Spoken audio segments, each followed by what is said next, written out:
Buenas tardes para todo nuestro público que nos acompaña el día de hoy y también a quienes nos han venido acompañando en las dos conferencias anteriores de este ciclo sobre Walter Benjamin. La conferencia de hoy se titula La imagen dialéctica y la memoria. Estará a cargo del profesor Antonio de Pedro. Me voy a permitir presentar al profesor, quien nació en Oviedo, España.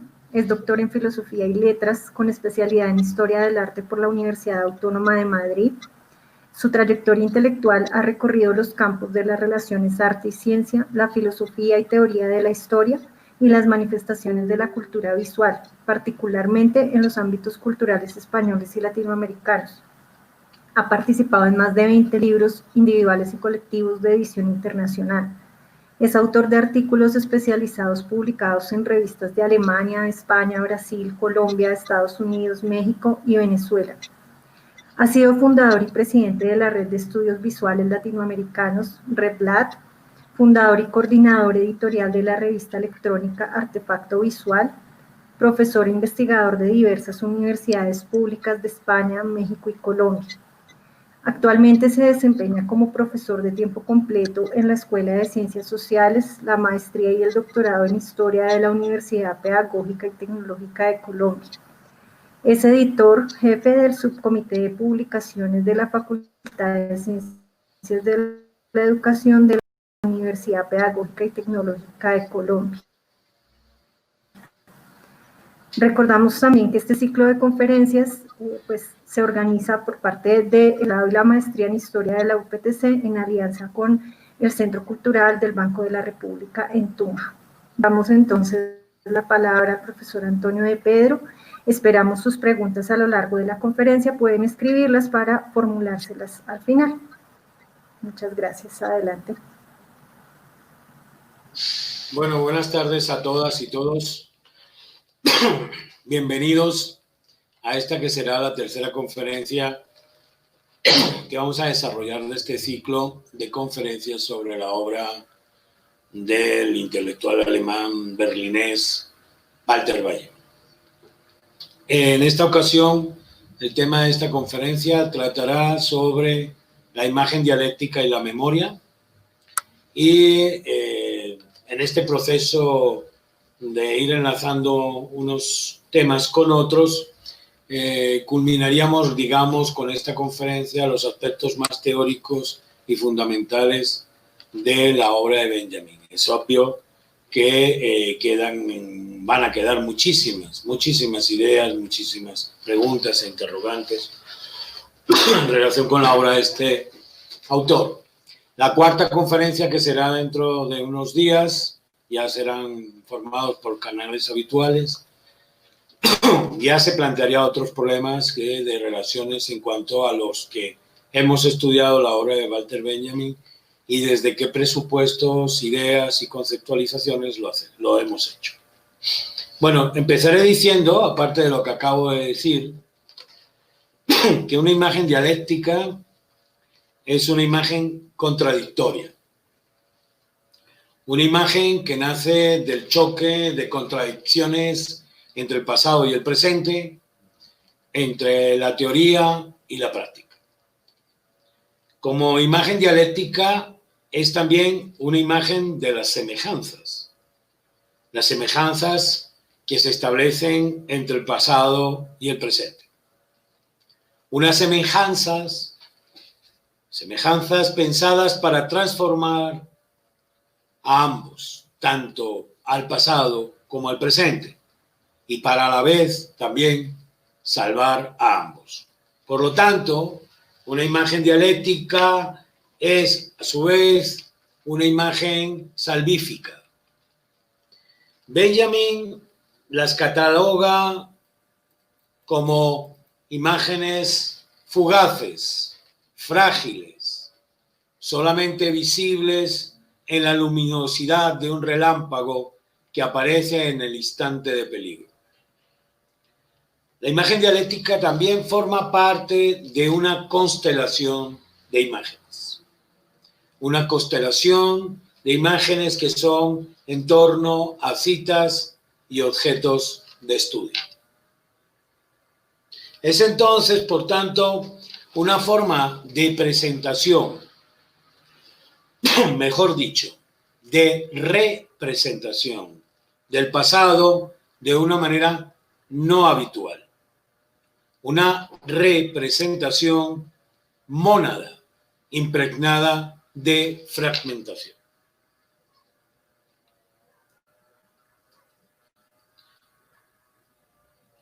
No olvidemos al respecto de esto último que acabo de decir, que si bien la imagen dialéctica ilumina con un resplandor del relámpago que viene de muy lejos, resolviendo muchos enigmas que enlazan el pasado con el presente histórico, también, y no olvides, la imagen dialéctica teje nuevos enigmas. En este sentido, es bueno tener presente el método de trabajo del propio Benjamin, la manera en que él va desbrozando y teorizando los textos de los demás de una manera fragmentaria, pero no aislada del contenido, sino que va construyendo un envoltorio con la misma forma.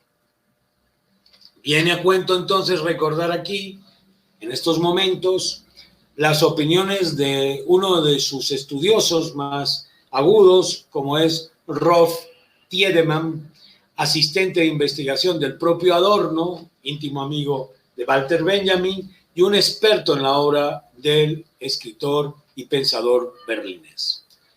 Tiedemann nos señala que nuestro filósofo había identificado como, y cito, un problema central en el materialismo histórico, con quien se identifica las imágenes dialécticas.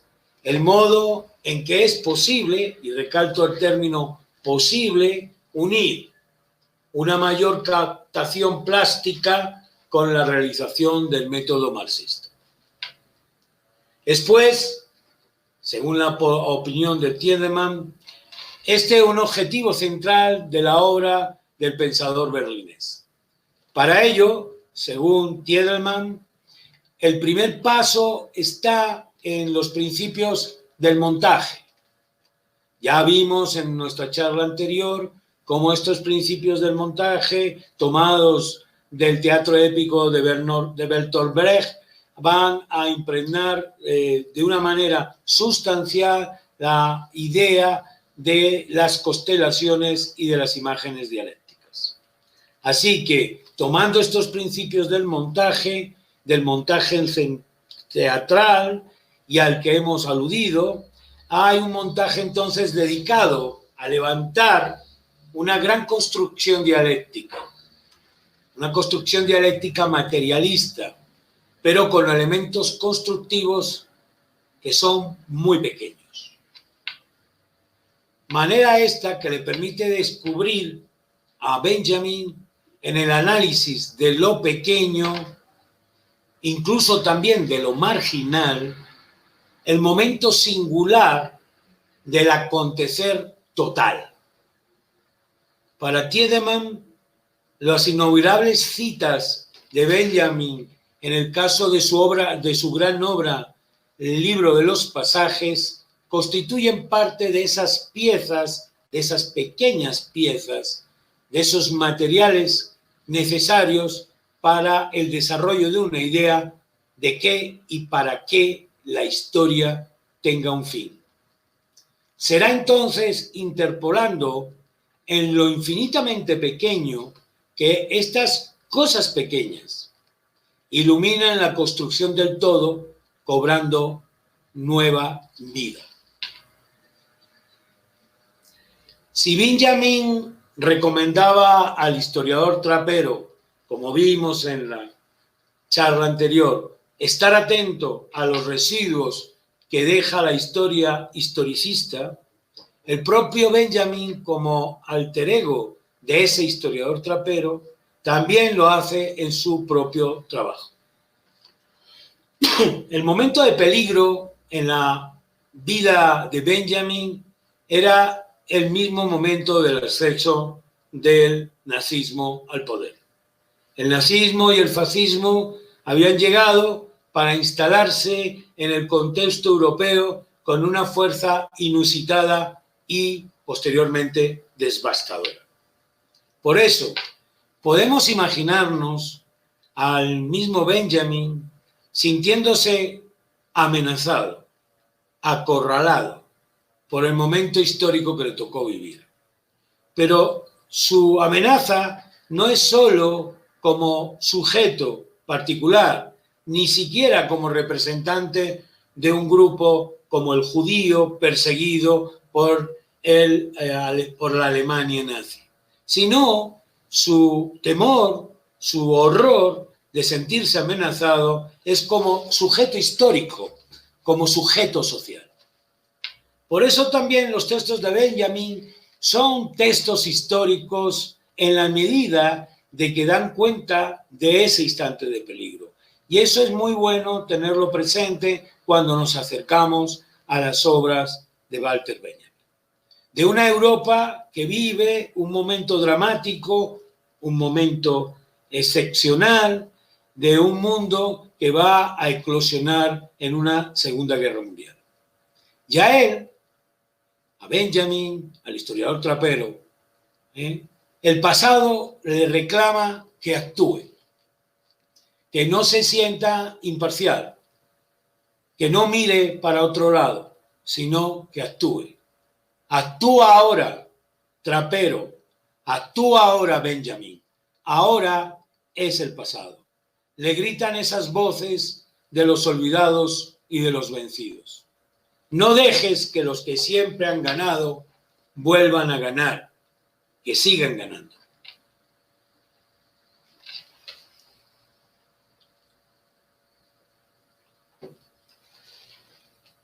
En su texto, Franz Kafka, en el 10º aniversario de su muerte, del año 1934, uno de los textos que iban a formar parte del inconcluso libro de los pasajes de Benjamin, le dedicó un mayor trabajo y una mayor profundidad.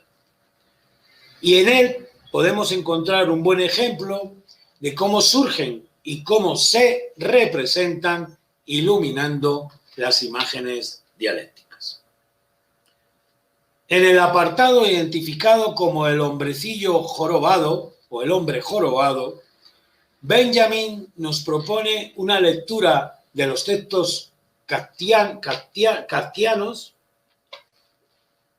una lectura original e incluso en algunos momentos pareciese inusitada. En él se establece uno de los ensayos, uno de tantos, en el que la luz del relámpago de la imagen dialéctica sumerge las cosas, los objetos, las citas, en una visión cuasi surrealista del sueño, al modo de los primeros surrealistas como Luis Aragón, haciéndolas parecer lejanas y cercanas a la vez. Y cito: como mero contenido onírico, dice Benjamin, cuyo lenguaje solo podía descifrarse de manera indirecta, dirigiendo la óptica del sueño al mundo de la vigilia. Se liberarían entonces los pensamientos ocultos y latentes que dominaban en su interior.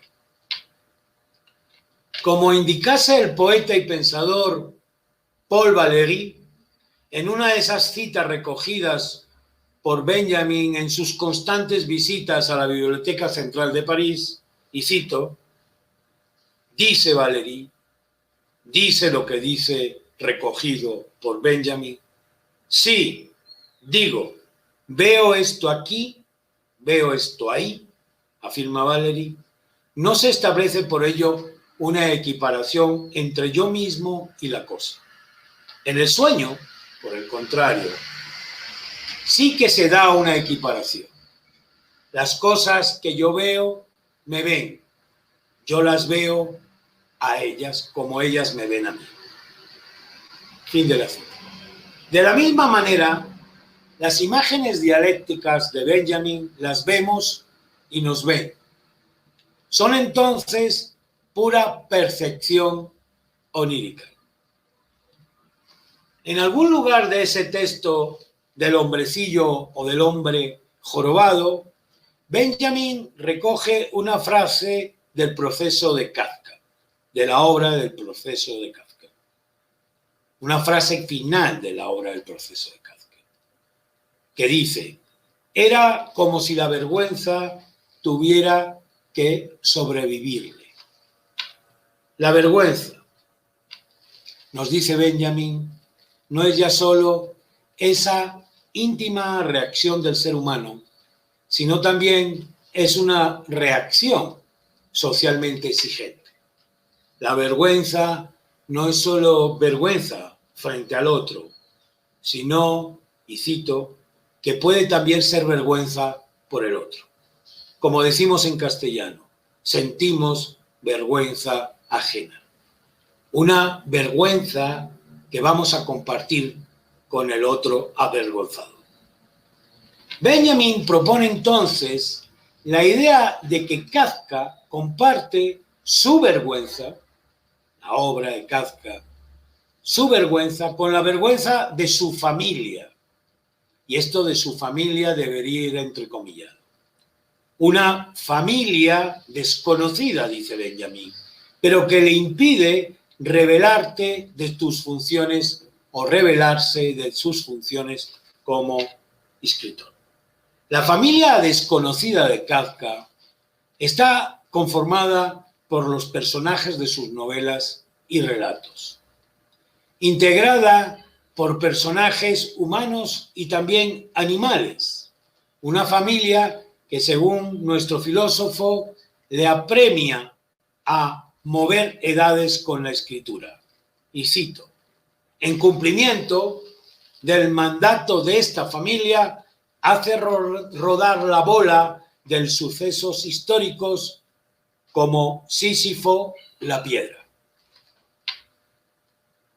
Pero en plena tarea de mover la piedra, una piedra que no es otra que el mundo del pasado, de sus ancestros, la piedra que sube y baja, queda esta piedra expuesta a una luz. La pregunta de por qué está expuesta a la luz es de dónde viene esa luz. Benjamin no nos lo dice, pero pensamos por un momento, o pensemos todos por un momento, en la luz del relámpago que produce la imagen dialéctica. Imaginemos por un momento que estamos inmersos en ese instante de peligro. No es difícil pensarlo dado la pandemia que sufrimos, y que la luz nos ilumina como ilumina la piedra de Sísifo. Una luz que, como indica Benjamin, no es ni siquiera agradable de ver. Fin de la cita. Pero a la que Kafka, ángel de los enfermos, como así lo llamó alguna vez Benjamin, es capaz de sostener la mirada. Una luz que ilumina ese mundo cenagoso, originario, salvaje y promiscuo, y a la vez tan común que se construye en los textos del escritor checo. Un mundo que ha olvidado sus orígenes, aunque sigue imponiéndose estos orígenes sobre el presente. Y es el presente, afirma Benjamin, que está en el presente, ese mundo tan promiscuo, originario, salvaje y cenagoso, porque precisamente ha sido olvidado. La luz que ilumina ese mundo de la literatura kafkiana es la luz que proviene del olvido, del pasado olvidado, porque el olvido, al igual que la vergüenza, tampoco es algo exclusivamente individual. Y cito a Benjamin: cada olvido se incorpora al olvidado del mundo precedente y lo acompaña a lo largo de incontables, inciertas y cambiantes relaciones que son el origen siempre de nuestros engendros. Recordemos lo de los enigmas iluminados y los nuevos enigmas que la imagen dialéctica crea. Fin de la cita. Es sabido la importancia que en la literatura kafkiana tiene el mundo de los ancestros. Unos ancestros, nos recuerda Benjamin, que descendiendo nos lleva hasta los animales. Los ejemplos son innumerables. El nombre del perrito olvidado en aquel relato de Egbert el Rubio, el caso del topo gigante, la conversión del cazador Grachus en mariposa, la cucaracha de la metamorfosis. Pero sin duda, y como señala Benjamin, el más singular de los bastardos de Kafka, de ese primitivo mundo de Kafka, es Odradek. Odradek es una criatura imaginaria, creada por la fantasía de Kafka, que aparece en el cuento Las preocupaciones de un padre de familia. Es una especie de carrete de hilo plano con forma de estrella del que surgen algunos apéndices y al que el escritor checo le confiere características humanas. O de animal también valdría, porque a veces en la obra de Kafka los humanos parecen animales y los animales parecen humanos. Pudiéndose entonces Odradek levantarse en dos patas y tener conversaciones con el narrador del cuento. Acordémonos también cómo Odradek terminó registrado en el bestiario moderno de los seres imaginarios que escribiría el escritor argentino José Luis Borges. Odradek, entonces, es para Benjamin la forma que adoptan las cosas en el olvido. ¿Cómo son esa forma que adoptan las cosas en el olvido? Deformadas. El mundo ancestral y primitivo de Kafka está plagado de formas y seres deformados. Y de todas ellas, el insecto que representa a Gregorio Samsa en la Metamorfosis, el animal medio cordero y el medio gatito, ninguna es más representativa también que la figura del jorobado. Aquel hombre con la cabeza profundamente inclinada sobre el pecho, como los personajes funcionarios de Kafka, todos encogidos de hombro, con la cabeza metida, sosteniendo el peso del mundo. Este hombrecillo jorobado, afirma Benjamin, es el habitante de la vida deformada que desaparecerá cuando llegue el Mesías. Ya hablamos de quién es el Mesías, ¿verdad? El Mesías es el advenimiento de la conciencia del sujeto histórico. Por lo tanto, la llegada del Mesías es la revolución. El Mesías entonces irrumpe la historia. El Mesías no aparece, como piensa la socialdemocracia, al final de un desarrollo. El Mesías es la revolución. El hombre jorobado es un símbolo del olvido, de los oprimidos. Él forma parte de esa constelación de imágenes dialécticas que iluminan el universo del historiador trapero. Sobre sus hombros recae el peso del mundo, de las injusticias de los olvidados, de esa piedra iluminada de Sísifo que tantas veces ha subido y bajado a lo largo de la historia. Porque la historia de los oprimidos es discontinua, es dialéctica.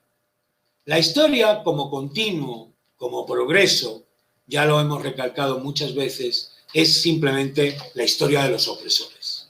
Porque como afirma Benjamin, iguala todo por abajo.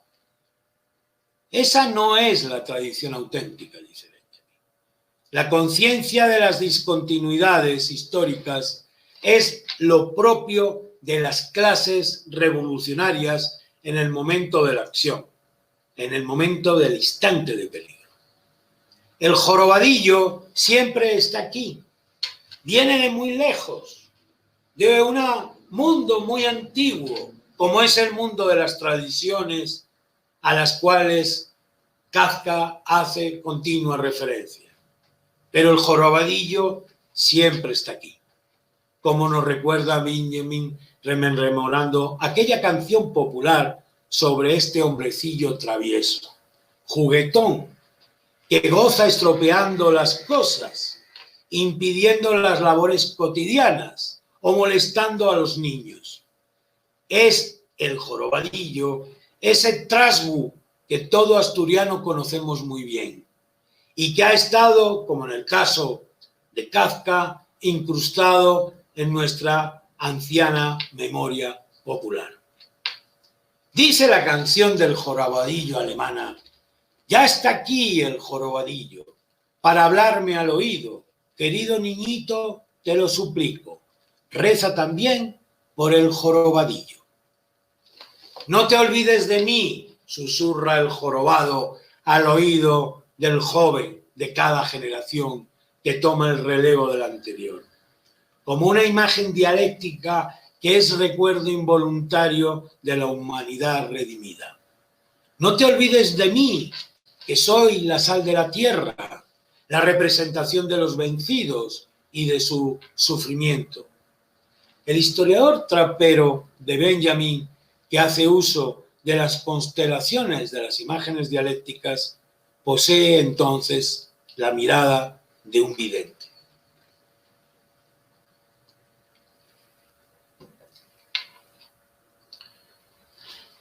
La interpretación tradicional de la historia, afirma Benjamin, entiende que el historiador profetiza en tanto en cuanto, transportándose a un remoto pasado, se refiera a lo que pasa, a que ese pasado resulta de ser futuro, pero entre tanto se ha convertido también en pasado.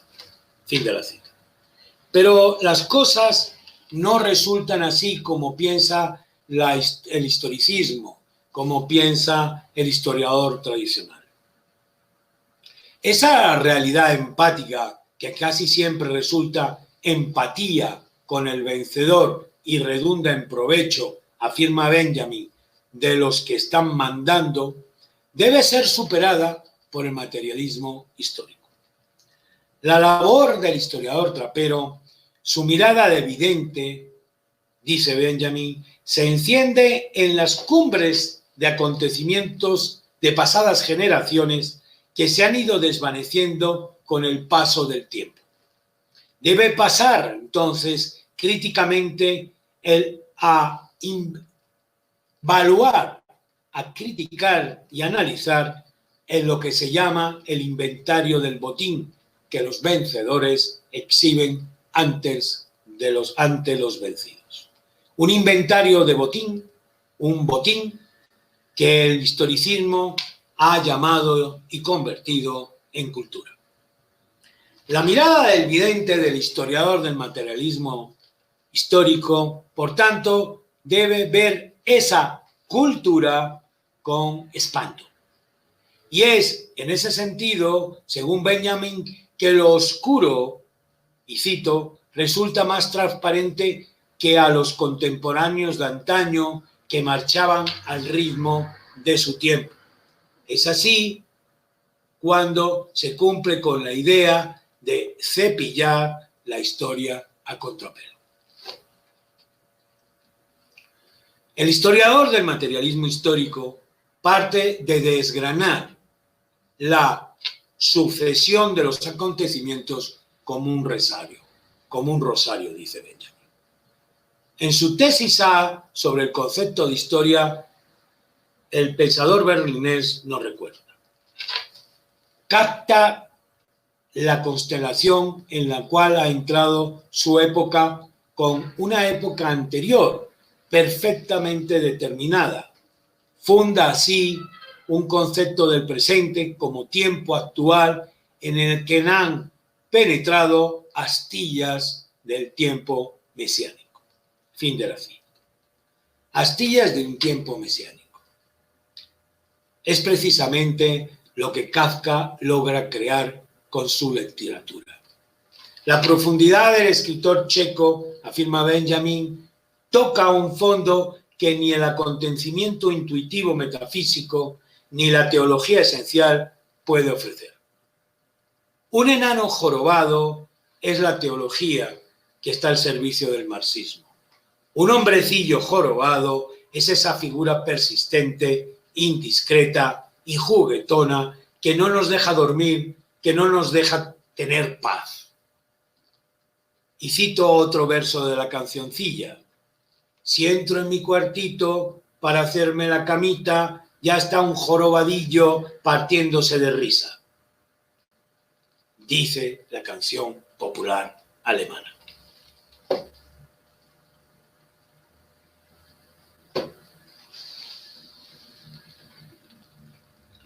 Si el estudio sobre Kafka nos ha servido en estos primeros momentos de guía, como una luz, para meternos en el complicado universo de las imágenes dialécticas, los estudios de Benjamin sobre el poeta Charles Baudelaire nos permitirán, eso espero yo al menos, encontrar algunos puntos de mayor claridad. Pero antes es necesario que tratemos de acercarnos al mismo concepto de la imagen dialéctica.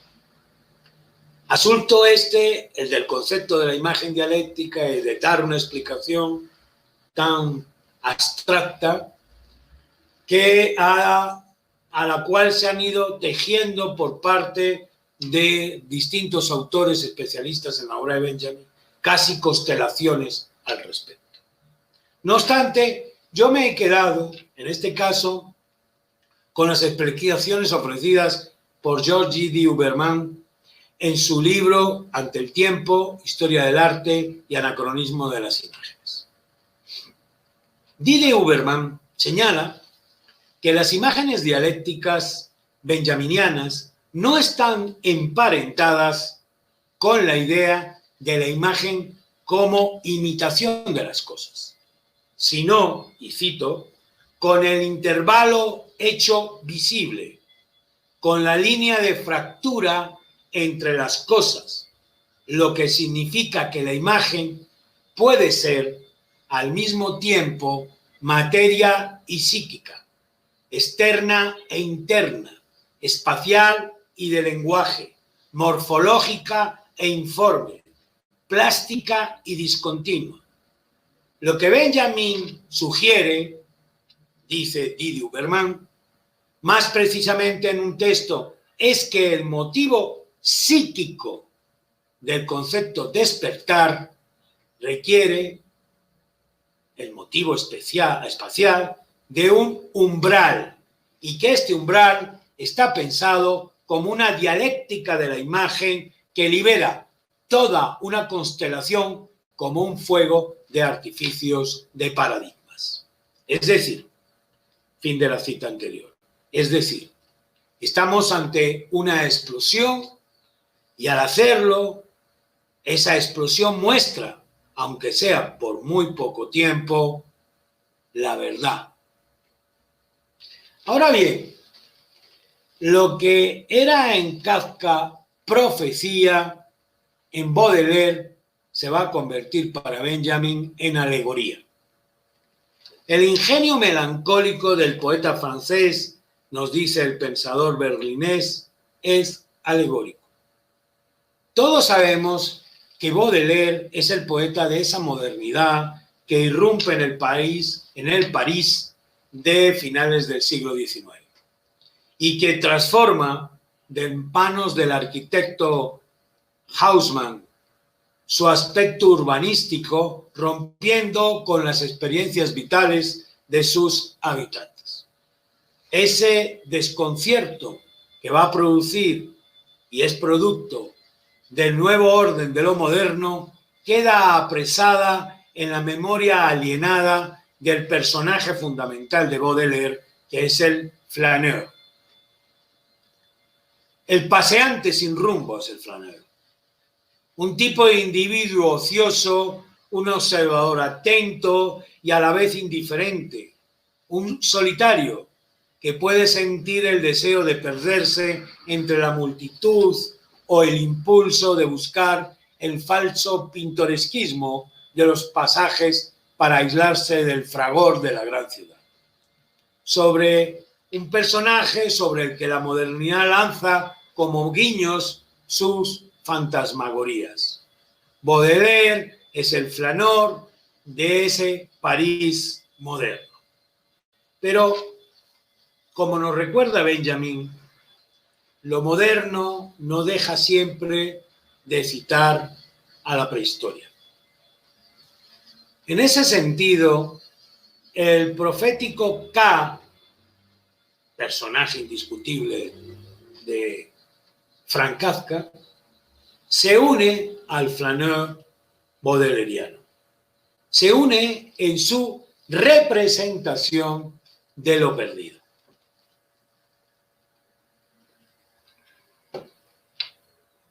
Si lo perdido en el caso de Kafka era alegórico, lo perdido en el caso de Baudelaire si en el caso de Kafka lo perdido era profético, en el caso de Baudelaire va a ser lo perdido alegórico. Y es, dice Benjamin, que por medio de la ambigüedad propia de las circunstancias y de los productos de la época, que el poeta francés asume este carácter ambiguo de la poesía. Es, nos dice Benjamin, la manifestación de la dialéctica como imagen y la ley de la dialéctica en reposo. Y ese reposo de la dialéctica es una utopía. Y la imagen dialéctica, afirma Benjamin, es entonces una imagen soñada. Cuando uno piensa en esa ley de la dialéctica en reposo, de la que nos habla Benjamin, inmediatamente se me viene a la mente un escenario muy singular. Un escenario de una especie de carrusel invisibles de imágenes, soñadas pero presentes en el inconsciente colectivo, una serie de imágenes producto de un caleidoscopio, que están ahí, en el caleidoscopio, en una especie de no lugar, de modo inactivo, precisamente en reposo, como esperando a un sujeto, a un niño, a una persona mayor, que las active. El caleidoscopio es un tubo en cuyo interior se encuentran una serie de pequeños pedacitos de objetos, vidrios, telitas de diferentes colores, pedacitos de conchas, pedacitos de piedras falsas, etcétera, que por voluntad del manipulador y en base a un movimiento de rotación se combina de 1000 maneras diferentes. Es decir, las imágenes se van montando y desmontando en el interior del tubo por el que miramos, activadas y desactivadas en cada accionar, en cada rotación del tubo. Así, los pequeños objetos que están en el interior del tubo y que por un efecto de espejo van a construir distintas imágenes, colisionan unos con otros en el interior de este juguete óptico, o de transfigurador, como se le llamaba en su época, o de anteojo francés, como también se le llamaba. Así, cada nueva imagen que vemos a través del tubo es el resultado de un shock interior entre los objetos que están en el interior del tubo. El tubo recoge residuos, desechos insignificantes por sí mismo, pero profundamente alegóricos en sus combinaciones, a modo de desmontajes erráticos, aleatorios en su formación. La variedad de posibilidades es un aspecto que sin duda constituye una metáfora del concepto de la imagen dialéctica manejada por Benjamin. Las imágenes del caleidoscopio, las imágenes del tubo por las que vemos son imágenes que metafóricamente pueden ser las imágenes dialécticas. En el interior del tubo todo se desmorona, como en el mismo curso de la historia, en el que el concepto de catástrofe es algo fundamental. Nos dice Benjamin, el curso de la historia, tal y como se presenta bajo el concepto de catástrofe, no puede elevar más pretensiones sobre el pensador que el caleidoscopio, en la mano de un niño que cada vez que lo gira, destruye un orden para hacer nacer otro nuevo. Fin de la cita. Ese orden roto produce conmoción. En Baudelaire, esa conmoción se llama shock.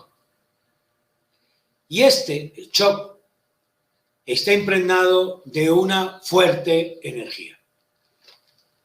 Benjamin, siguiendo a Freud y a su discípulo Theodor Reich, como ya mencionamos en la charla anterior, establece diferencias entre recuerdo e impresiones, entre memoria consciente y memoria inconsciente. Según Freud, nos dice Benjamin, la conciencia en cuanto tal no coge ninguna huella de la memoria. Por el contrario, la suya, la función de la conciencia, es igualmente importante, la de servir como defensa frente a los estímulos, frente a la energía de esos estímulos, frente a las amenazas de esas energías, sigue diciéndonos Benjamin, que son las energías del shock. Cuando más habitualmente se registra en la conciencia, tanto menos habrá de contar en su repercusión traumática. La recepción del shock queda aliviada por un entrenamiento en el dominio de los estímulos, tarea en la cual, en el caso de emergencia, puede contribuir tanto el recuerdo como el sueño.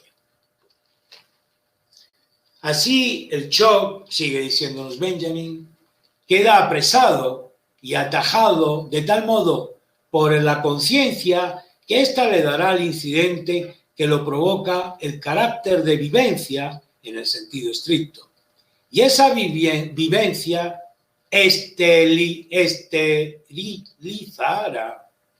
esterilizará el incidente, al incorporarlo inmediatamente al registro de nuestro recuerdo consciente, para toda experiencia poética. Fin de la cita.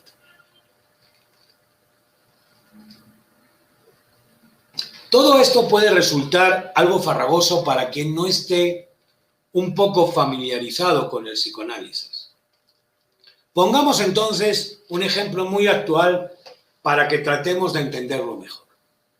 Nuestro actual momento, caracterizado por la impronta de una pandemia que afecta a la salud y la normalidad de la mayoría de los habitantes de este planeta, nos sitúa en un instante de peligro. Vivimos, sin duda, ese estado de emergencia del que nos habla Benjamin en las citas anteriores. La gran mayoría de la población mundial no ha vivido situaciones extremas similares a las que hoy vivimos, ni ha sufrido medidas que restrinjan de manera masiva su vida cotidiana en todos los aspectos. En este sentido, y de acuerdo con lo que hemos señalado anteriormente, estamos sufriendo un shock colectivo. Hoy en día se habla incluso de shock traumático e incluso hay toda una teoría al respecto de ello. Un shock sobre el que no tenemos ningún registro y ningún tipo de defensa mental. Por el contrario, nos encontramos creando esas defensas frente a los estímulos del shock. De tal manera que si pudiéramos sufrir otro proceso parecido en el futuro, incluso en nuestro futuro inmediato, otra vivencia de este tipo, entonces ocurriría que el shock, por emplear palabras de Benjamin, quedaría apresado y atajado de tal modo por las conciencias que ésta le dará al incidente que lo provoca el carácter de vivencia, y esa vivencia esterilizará el incidente. Visto así, la acción artística de Baudelaire es haber colocado en su poesía la experiencia del shock traumático que vivió su generación del paso de la París del siglo XIX al París de la modernidad absolutamente capitalista. La transformación de la moderna París. Ahora bien,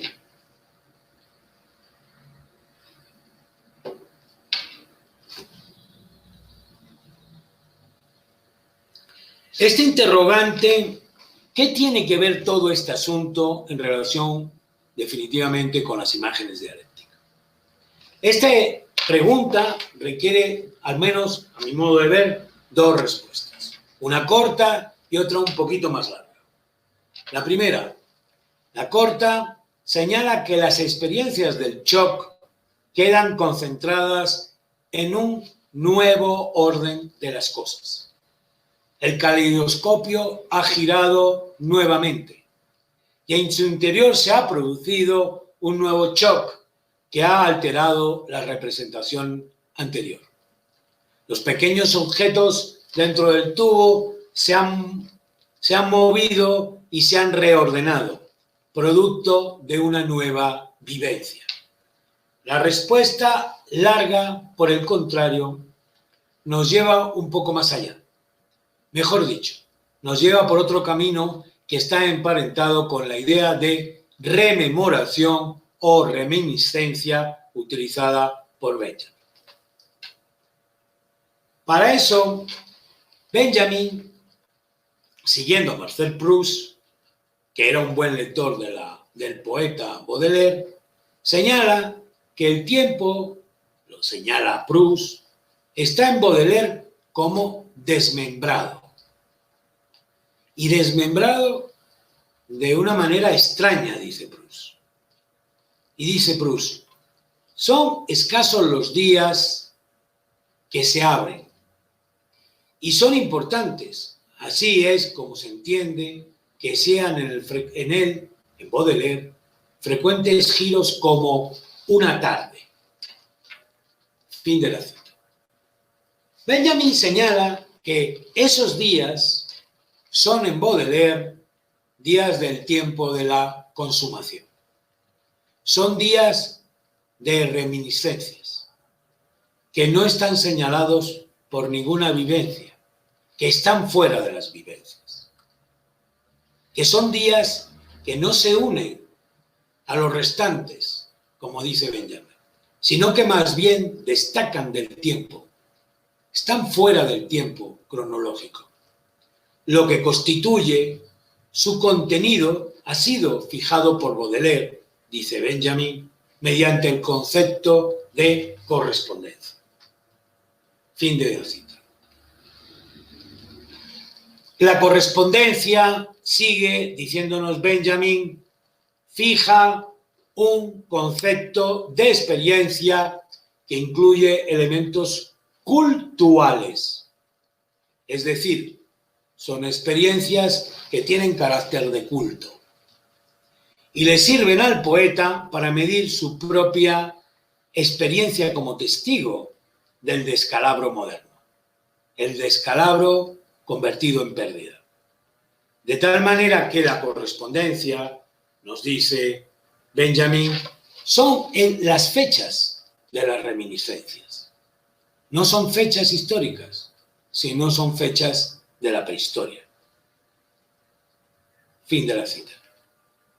Las reminiscencias desarrolla imágenes de la melancolía, de la nostalgia de lo perdido. El paseante, escribe Baudelaire, al contemplar esas extensiones veladas de luto, siente subir a sus ojos las lágrimas de la histeria. Fin de la cita. Yo viví allí, nos dice el poeta en su poema Vida Anterior. Y leo parte de la estrofa.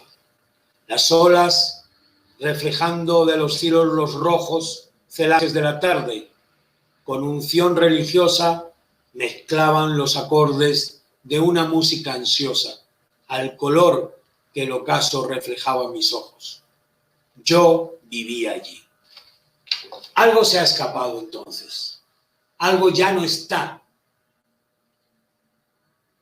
Dice el poema, mira cómo se inclinan los años muertos en los balcones del cielo con ropa anticuadas. Lo que ya no está queda tan solo como olor. El olor es el refugio inaccesible, afirma Benjamin, de la memoria involuntaria. El olor es el evocador privilegiado, el gran reminiscente. Pero hay otra manera de cosificar el tiempo en Baudelaire, que a Benjamin le interesa mucho como argumento para sus constelaciones de imágenes dialécticas. En el Spleen de París, una obra de poemas en prosa del escritor francés, el mismo tiempo carece de historia. Ese tiempo sin historia de los poemas del Spleen, afirma Benjamin, es el tiempo de la memoria involuntaria. El tiempo de los poemas del Spleen es el tiempo de vivencias sin historia. Sencillamente son vivencias como estímulos, crudos, desnudos. Es el tiempo, un mundo desconocido. Es la representación de las cosas sin áurea. Susan Budmorch afirma que las imágenes dialécticas pretenden iluminar el punto en que la tesis y la antítesis propia de la dialéctica convergen. Es decir, ellas funcionarían como una especie de interruptor. Dice la filósofa norteamericana, deteniendo ese interruptor, deteniendo los efímeros fenómenos y poniendo en movimiento al pensamiento o alternativamente choqueando, de shock, al pensamiento al punto de detenerlo y poniendo en movimiento los objetos reivificados al hacerles perder su familiaridad de segunda naturaleza. Fin de la cita. Así como en el sueño, según Valéry, las cosas que tú miras también te ven, los objetos reivificados de Susan Budmorch, de los que nos habla la norteamericana, alcanzan su condición onírica de iluminación profana. Los surrealistas le enseñaron a Benjamin que la iluminación profana era también materialista y antropológica, y que ésta no tenía nada que ver con la revelación religiosa. Esta iluminación debía ser incorporada a la historia. Era necesario que fuese incorporada a la historia. Y así se lo propuso en el estudio de las cosas y de su mundo en el París del siglo XIX en su obra del libro de los pasajes. Benjamin ensayó allí, en el famoso libro de los pasajes, el libro inconcluso de Benjamin, del cual toda la mayoría de textos de Benjamin iban a ir a parar a ese libro. Benjamin ensayó allí su propio método interpretativo adjudicado a su alter ego, el historiador Trapero. El método de intérprete de las experiencias. La experiencia se basa en el don de producir y percibir semejanzas. Según Rolf Tiedemann, constituye en la capacidad de percibir semejanzas no sensibles que constituyen para Benjamin los logros del lenguaje y la escritura. Solo le interesaba un saber sentido, le interesaba a Benjamin, que no solo se nutre de lo que percibe de manera sensible, sino el que puede adueñarse del mero saber, incluso de los datos muertos, como de algo experimentado y vivido. Fin de la cita. Los conceptos ya no son útiles en la metodología de Benjamin. Lo importante son las imágenes dialécticas.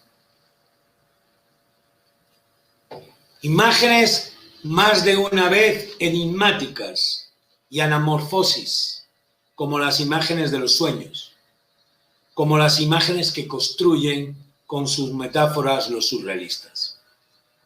Pero las imágenes dialécticas de Benjamin se diferencian de las imágenes surrealistas porque tienen otro fin, un fin muy distinto. Mientras en el mundo del surrealismo las imágenes surrealistas tienen un fin exclusivamente estético, de lo que llamaba Benjamin burgueses de izquierda, no era entonces lo onírico, lo que era el fin que perdure en la mitología, no atravesada por la razón. Su cometido, el cometido de Aragón, decía Benjamin, y los suyos, no dejaba de ser para Benjamin un cometido romántico.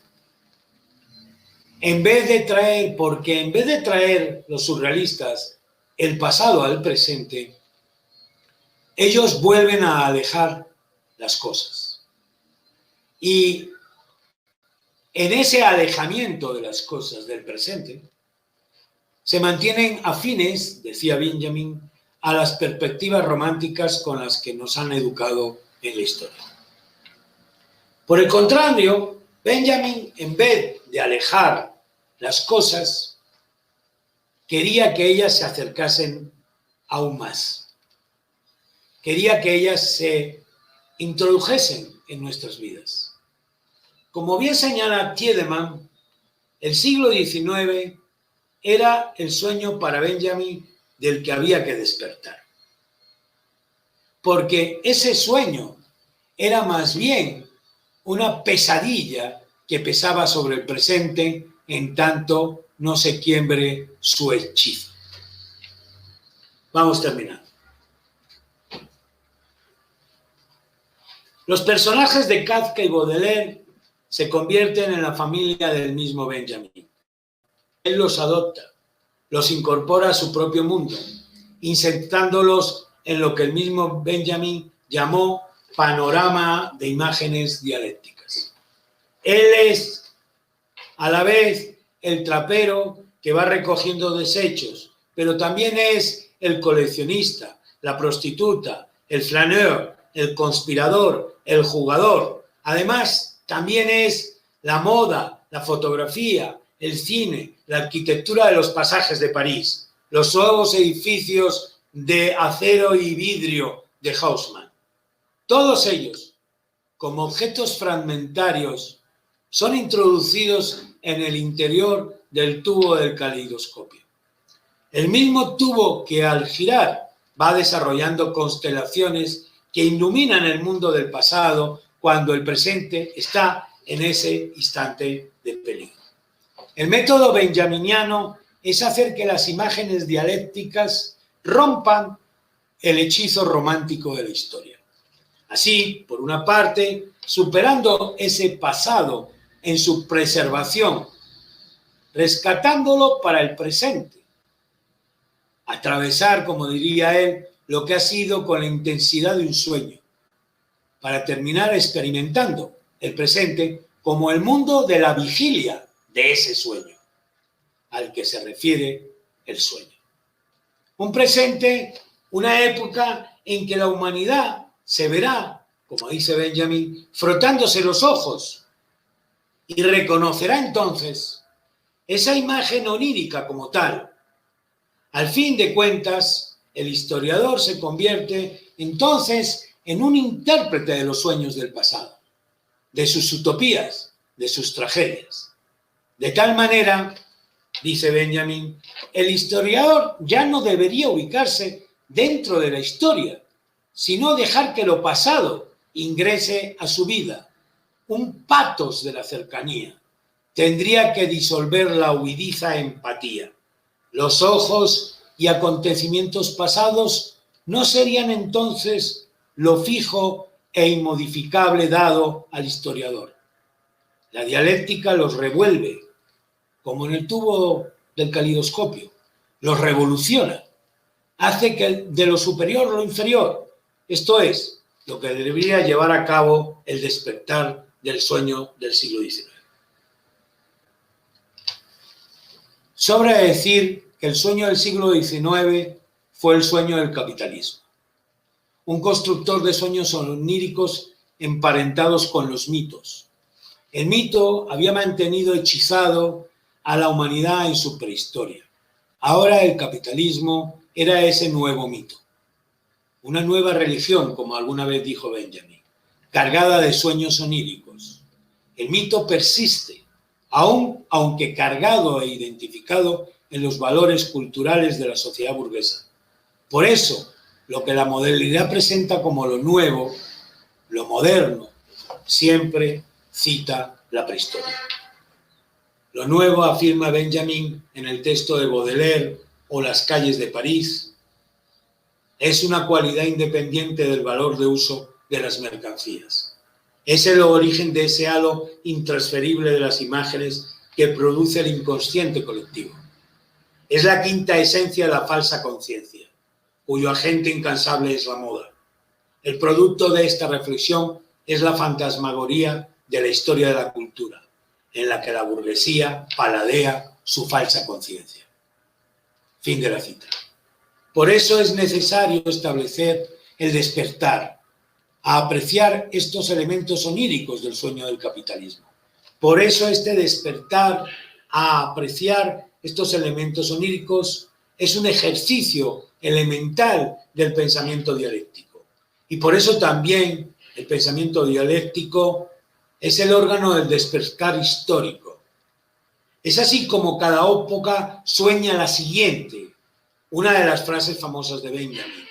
Pero no solo la sueña, sino que precisamente es en el sueño que se sueña, a su vez, el despertar. Como señala Hegel, al que Benjamin se remite, cada época lleva en sí misma su final y lo despliega con astucia. Las ruinas de ese sueño ya están anticipadas en ese mismo sueño, convertidas, eso sí, posteriormente en reliquias. Y si bien el individuo que vivencia aún no es consciente de sí mismo en el instante de la vivencia, véase al Flanor de Baudelaire, los fenómenos históricos también son opacos, poco claros y oscuros para el colectivo mismo que sueña. Solo entonces, en el presente, se puede dar ese despertar del sueño. Solo entonces el sueño de la historia puede hacer explosionar ese pasado por medio del vuelco revolucionario. Y cito, la penetración dialéctica, afirma Benjamin, en contextos pasados y la capacidad dialéctica para hacerlos presentes es la prueba de la verdad de toda acción contemporánea. Y así, infinitum, hasta que una apocostasis de la historia, todo el pasado haya sido llevado al presente.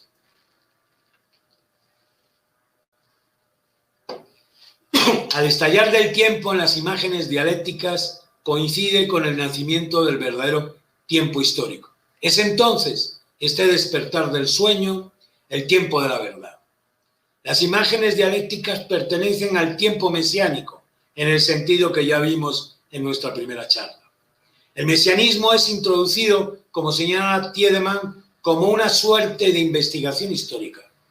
El sujeto histórico es, en todo momento, la misma clase luchadora y oprimida.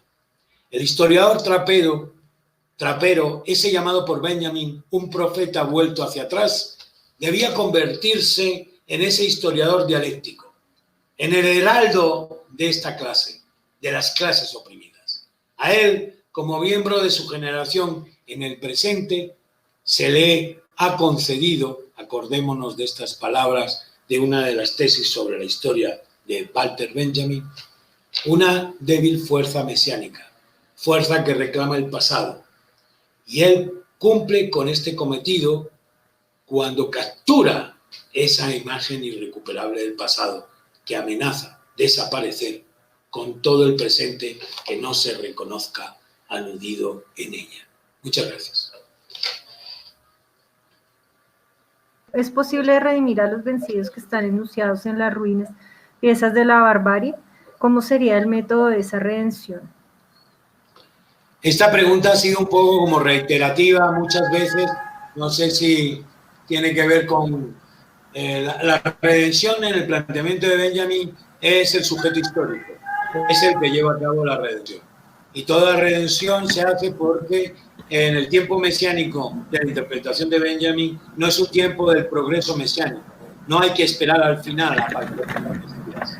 El Mesías, en el esquema benjaminiano, es una interrupción. Y la máxima interrupción que cambia las cosas, que rompe, que paraliza los teléfonos de París, los relojes de París, que los hace poner a cero, ¿verdad? Es la redención. Así que, ¿cómo sería el método de esa redención? Pues obviamente una conciencia del sujeto histórico, que son las clases proletarias, y ¿cuál es la finalidad? La revolución.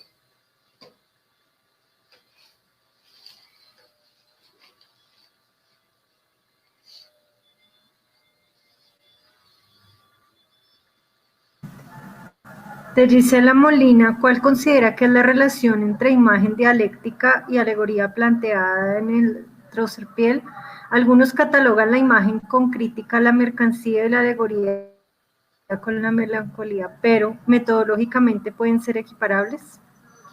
El problema de las imágenes dialécticas es que hay que tener puede confundir el término imagen.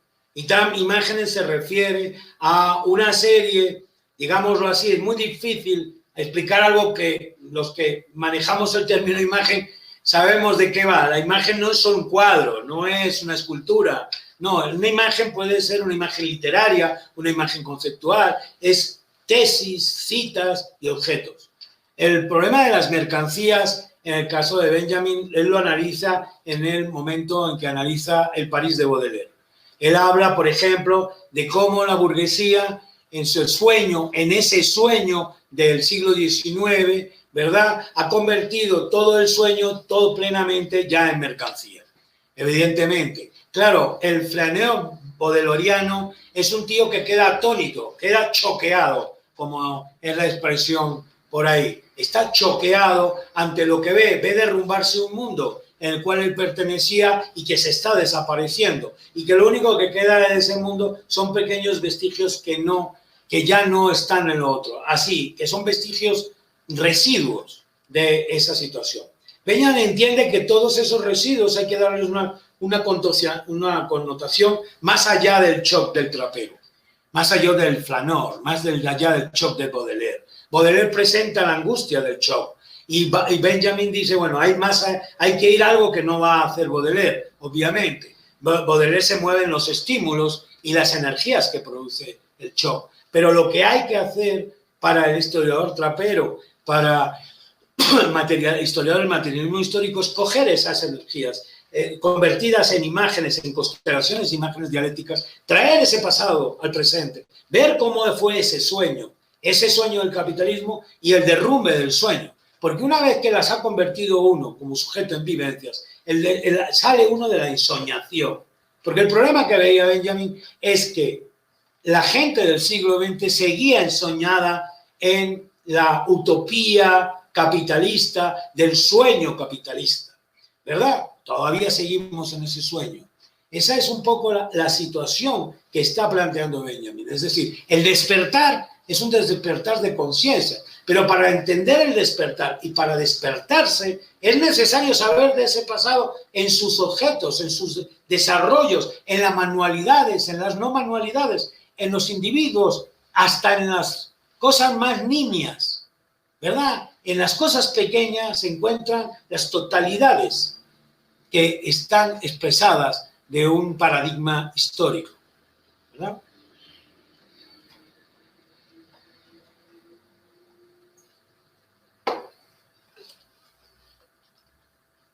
De Rodrigo Ortiz, ¿qué producciones culturales o fenómenos comunicativos considera usted imágenes dialécticas?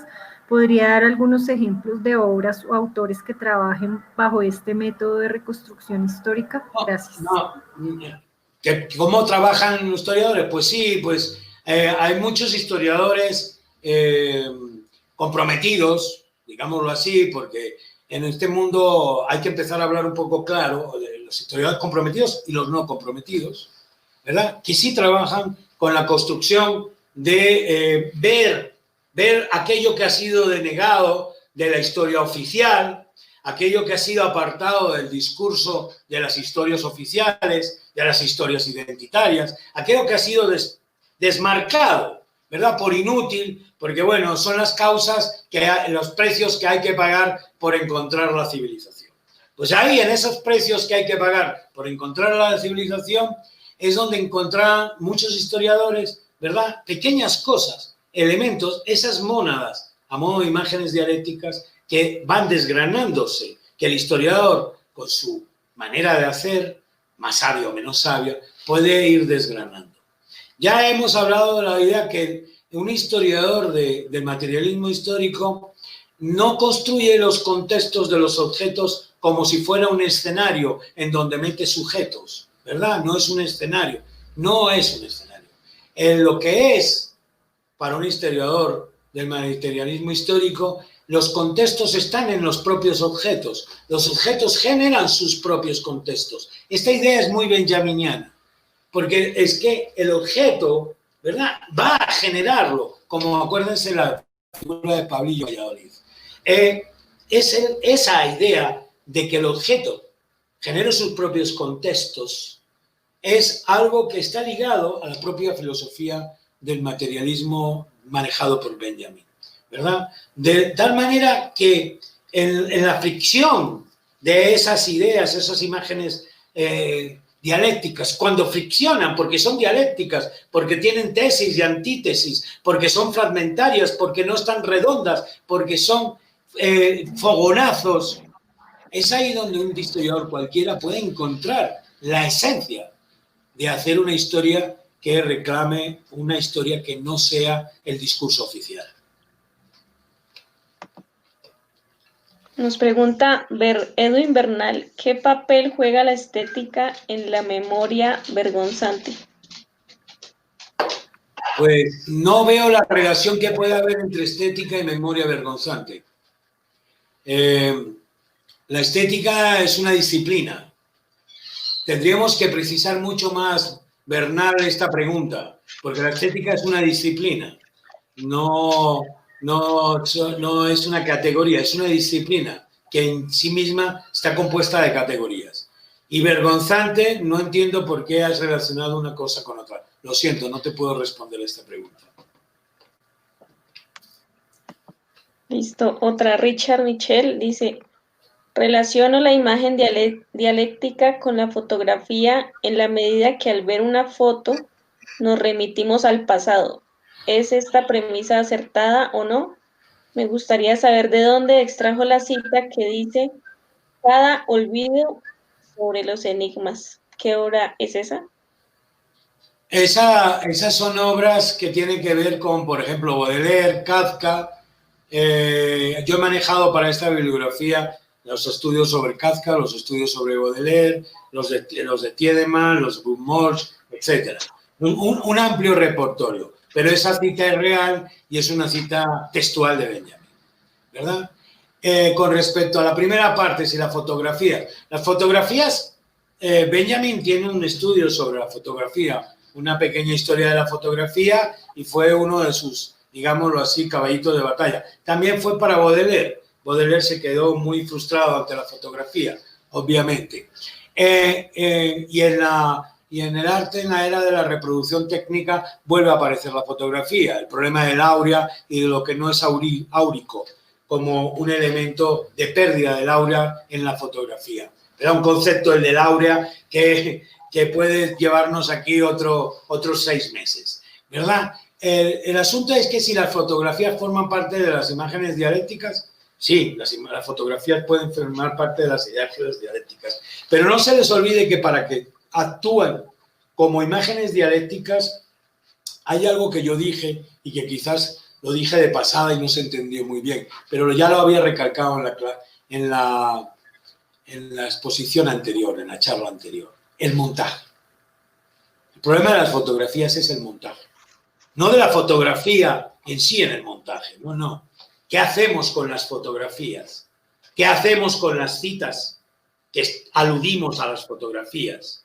No que estén aludidas por las fotografías, sino que nosotros decidimos que esas fotografías aluden ciertas citas que no fueron pensadas para esas fotografías. ¿Qué hacemos con otros objetos que están ligadas a las fotografías o queremos nosotros que estén ligadas?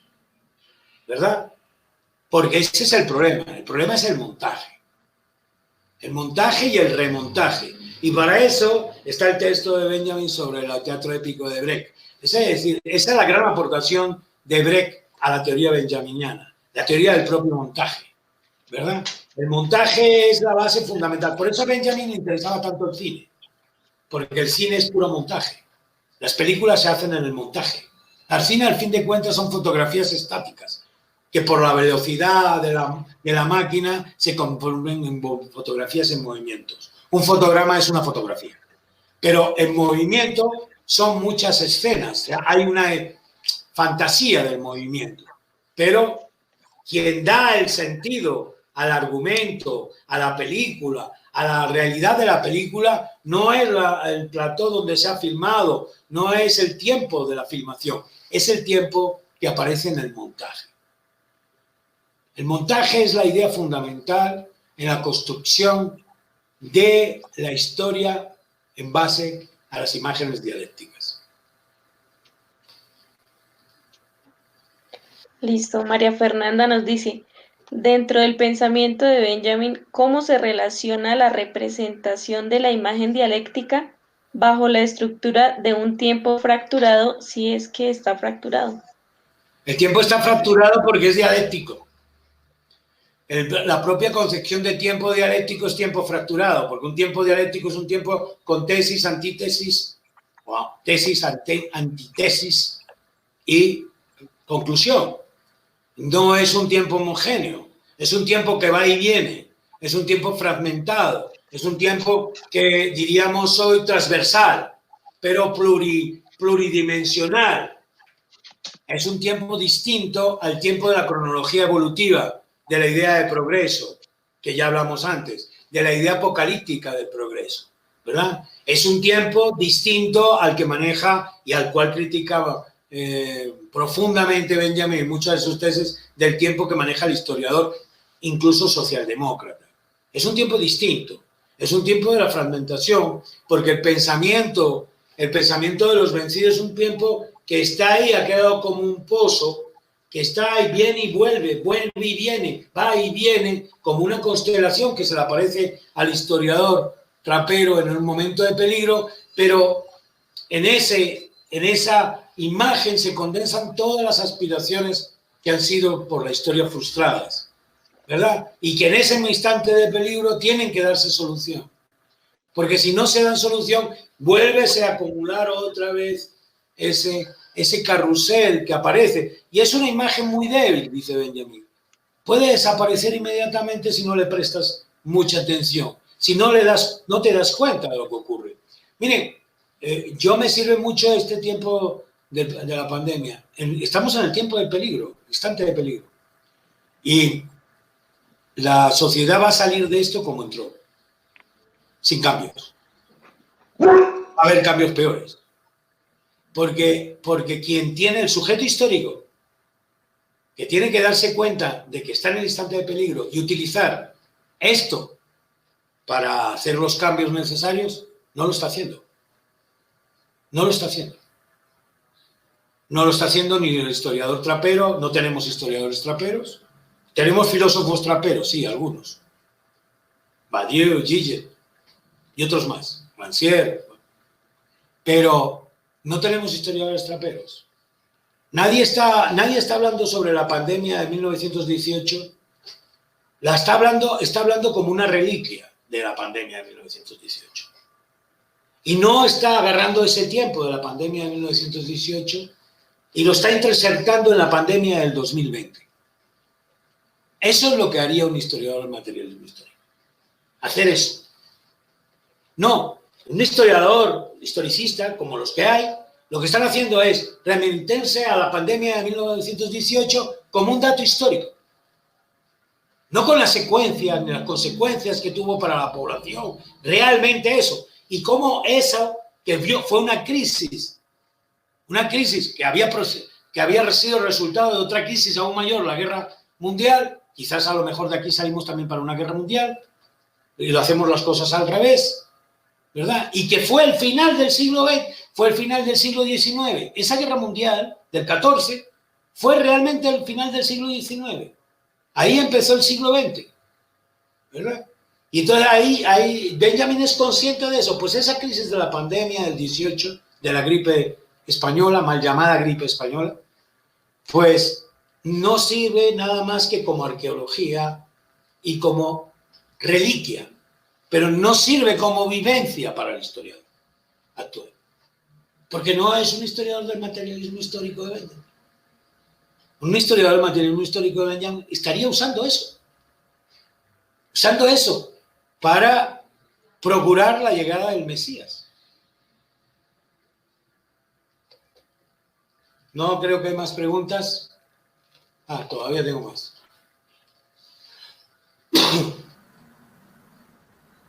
Frente a la historia continua de los vencidos, una historia dialéctica de los olvidos como estrategia del historiador trapero. No, yo creo que ya esta pregunta yo ya la he contestado muchas veces a lo largo de estas 3 conferencias, frente a la historia continua de los vencidos, pero la pregunta realmente no hay pregunta. Dice, ¿una historia dialéctica de los olvidos? No, dialéctica de los olvidos no. Precisamente lo que no se procura es olvidar. Las imágenes dialécticas son lo que dicen no me olvides. No me olvides. Es el jorobadillo. En castellano popular, la palabra jorobarse o estar jorobado es que te estén dando la lata, ¿verdad? Que esté fastidiado, que estés ante una situación con muchos problemas. Da la casualidad por ahí donde viene lo de jorobadillo. El jorobadillo es ese individuo, esa figurita deforme de la historia, ese ser olvidado que está en el presente todo el día tocándote en los oídos como al niño. Y le dice al final, y no dejes de rezar por mí, por el jorobadillo. Es decir, no te olvides de mí, no te olvides del jorobadillo. Entonces no es una historia de la dialéctica del olvido, es una historia de la dialéctica para no olvidar. Bien, Laura Barreros. ¿Podría explicar si la idea de imagen dialéctica puede mirarse o aplicarse a una fotografía antigua que da cuenta de un evento, pero un evento? No, yo a esto ya he respondido con lo de la fotografía. Bien, entonces la siguiente.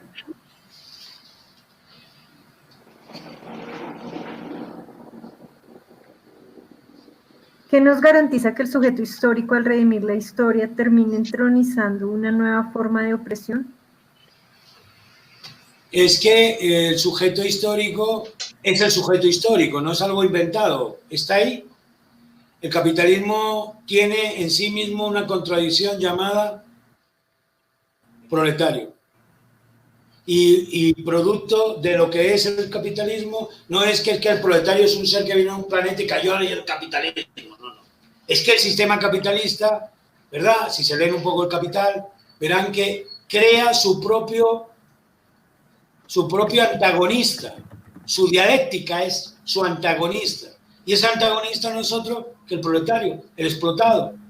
En la sociedad esclavista, el antagonista de la sociedad esclavista era el esclavo. Y en la sociedad feudal, el antagonista de la sociedad feudal, del sistema feudal, era el siervo de la gleba. No es que son individuos que entran o salen, no. Es que son producto de los sistemas. Obviamente son los sistemas que crean eso. Así que el capitalismo solo será vencido desde la estructura de su sujeto histórico, el que tiene que liberarse. Porque el que se tiene que liberar en la sociedad esclavista es el esclavo, y el que se tiene que liberar en la sociedad de los siervos feudal es el siervo de la gleba, y en la sociedad capitalista es el proletario. Es obvio que se tiene que liberar, porque ese es su sujeto histórico.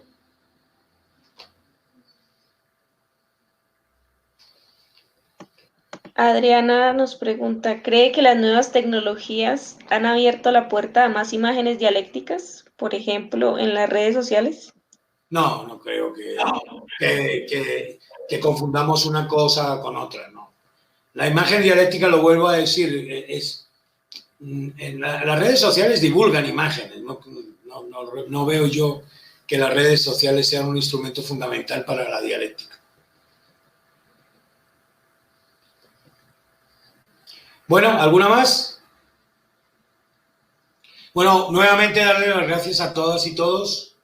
Los espero en la próxima conferencia. Muchas gracias a la profesora Catherine, muchas gracias a Angie y muchas gracias a Felipe, que no lo ven, pero es el que mueve todos los hilos de esto técnicamente.